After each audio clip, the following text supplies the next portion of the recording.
मेरे पास ये कुंडली है, इस कुंडली से मैंने एक बल्ब को कनेक्ट कर दिया है। अब अगर मैं इस कुंडली से बद्ध चुंबकीय फ्लक्स के मान में परिवर्तन करूं या चुंबकीय बल रेखाओं के मान में परिवर्तन करूं तो ये बल्ब जल जाएगा, अर्थात इस परिपथ में धारा बहने लगेगी और इसी घटना को हम लोग क्या बोलेंगे, विद्युत चुंबकीय प्रेरण बोलेंगे। तो आइए जरा सा समझते हैं बात को अच्छे से। देखो, ये है चुंबक और ये है कुंडली। तो चुंबक को जैसे कुंडली के पास मैं लेकर आऊंगा तो बल्ब क्या हो जाएगा, जल जाएगा।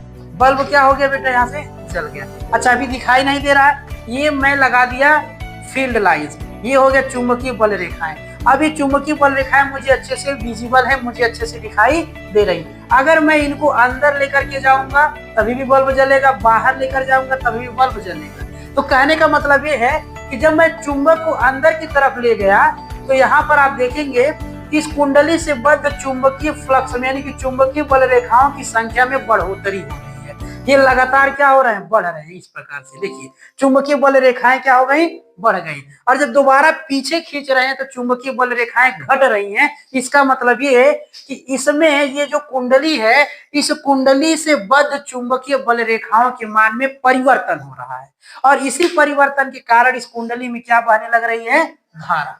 और बहने वाली इसी धारा को हम लोग क्या बोलेंगे, प्रेरित धारा बोलेंगे। और इस पूरी घटना को बोलेंगे विद्युत चुंबकीय प्रेरण।